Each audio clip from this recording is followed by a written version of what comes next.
For most of my life, I've been the person who organizes things. Not because anyone asked directly. It just happened that way. When our family started talking about trips or holidays, someone would eventually say, "Kate's good at planning. She'll figure it out," and I usually did. Flights, hotel rates, group reservations, transportation. I worked in hospitality management, so I knew how the systems worked. I knew who to call, how to negotiate upgrades, when to ask for group perks. At first it felt nice being useful. Over time, it simply became expected. This trip had started the same way. A big family getaway at a coastal resort. My cousins liked the idea of somewhere warm, somewhere with a pool and beach access. I spent a few evenings comparing properties before settling on one I'd worked with before. Because of my corporate account, the resort agreed to a few extras, complimentary suite upgrades if available, and resort credits for meals and activities. When I sent the confirmation details to the group chat, the response was mostly thumbs up emojis and excitement. No one asked how I arranged it. That part didn't bother me. At least not yet. The day we arrived, the lobby was full of that quiet vacation energy, rolling suitcases, soft music. People wearing linen shirts like they had somewhere nicer to be later. I checked in first. The receptionist recognized the corporate account attached to the reservation and smiled politely. "Welcome, Miss Summers. Your group rooms are ready." My phone buzzed while she prepared the key cards. A message from my cousin Rachel. "Quick heads up. We adjusted the room assignments. Everyone else took the suites, so you've got the poolside single. You're easiest to accommodate." I read it twice. Not because the words were complicated, because of how casually they were written. Everyone else took the suites. The receptionist handed me my key.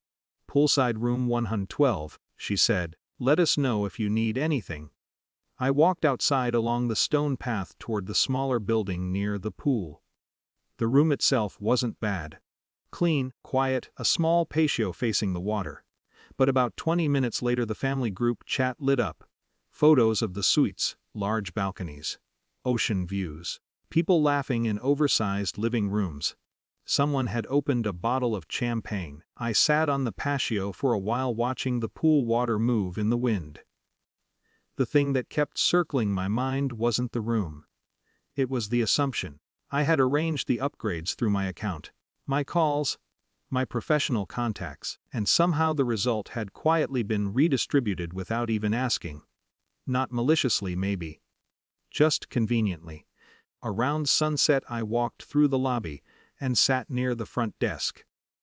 For a few minutes I just watched people check in, families greeting each other, staff carrying luggage.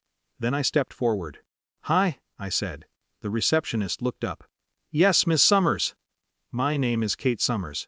I'm the reservation holder for the Summers group booking." She nodded. "I need to make an adjustment to the corporate benefits attached to those rooms." Her expression became slightly more formal. "What kind of adjustment?" "The complimentary suite upgrades and resort credits tied to my account," I said calmly. "Please revert all rooms in the group reservation to standard accommodations." She hesitated. "Just to confirm, you'd like those benefits removed?" "Wes?" Because the reservation involved a corporate account, she called a manager to authorize the change.